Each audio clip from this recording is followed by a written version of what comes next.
Egg watalappam without egg smell என் ஸ்டைலில் பார்க்கலாமா? நான் 3 முட்டை எடுத்துருக்கிறேன். ஒரு முட்டைக்கு 2 ஸ்பூன் வெல்லம் கணக்குக்கு மீடியம் சைஸ் ஸ்பூனில் நான் 6 ஸ்பூன் எடுத்துருக்கிறேன்.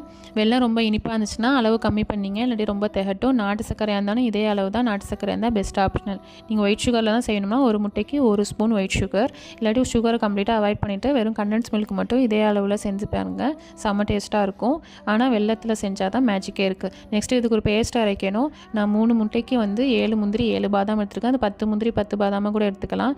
ஆனால் ஏலக்காய் மட்டும் எவ்வளோ முட்டை எடுக்கிறீங்களோ அவ்வளோ எடுத்தால் போதும். ஏலக்காவை தோல் நீக்கிட்டு அந்த விதையை மட்டும் தான் சேர்க்க போகிறோம். பாதாம் முந்திரியை ஹாட் வாட்டரில் ஊற வச்சு பாதாமும் தோல் நீக்கி எடுத்துக்கணும்.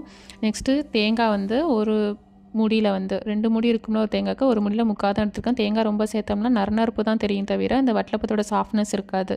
தேங்காய் எல்லா அளவுமே நீங்கள் எவ்வளோ முட்டை எடுத்துக்கிறீங்களோ அவ்வளோத்துக்கு இன்க்ரீஸ் பண்ணிங்க. இது நல்லா ஃபைன் பேஸ்ட்டாக அரைச்சி எடுத்துக்கணும். ஏன்னா பாலாக சேர்க்க போகிறது கிடையாது, பேஸ்ட்டாக சேர்க்க போகிறதுனால ஃபைன் பேஸ்ட்டாக அரைச்சி எடுத்துகிட்டு கொஞ்சம் கூட நறுநறுப்பு இல்லாமல் எடுத்து வச்சிங்க. நெக்ஸ்ட்டு நம்ம எந்த வெசலில் செய்ய போகிறோமோ அதில் கீயோட ஒரு ஸ்பூன் சீனி சேர்த்து நல்லா ஸ்ப்ரெட் பண்ணி எடுத்துங்க. சீனி ஆப்ஷனல் தான், கீ மட்டும் சேர்த்து நல்லா ஸ்ப்ரெட் பண்ணி எடுத்து வச்சிங்க. நான் வெல்லத்தை ஆல்ரெடி கரைச்சி வச்சுருக்கிறேன்.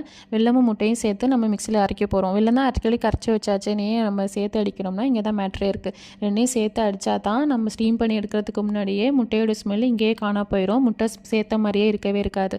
நல்லா அடிச்சுட்டு இது ஸ்டெயின் பண்ணி எடுத்துகிட்டு கொஞ்சோண்டு உப்பு, நம்ம அரைச்சி வச்ச பேஸ்ட்டு, ஒரு ஸ்பூன் கீ எல்லாத்தையும் நல்லா மிக்ஸ் ஆகிற வரைக்கும் நல்லா கம்பைன் பண்ணி எடுத்து வச்சிங்க. கொஞ்சம் கூட திப்பியாக இருக்கக்கூடாது.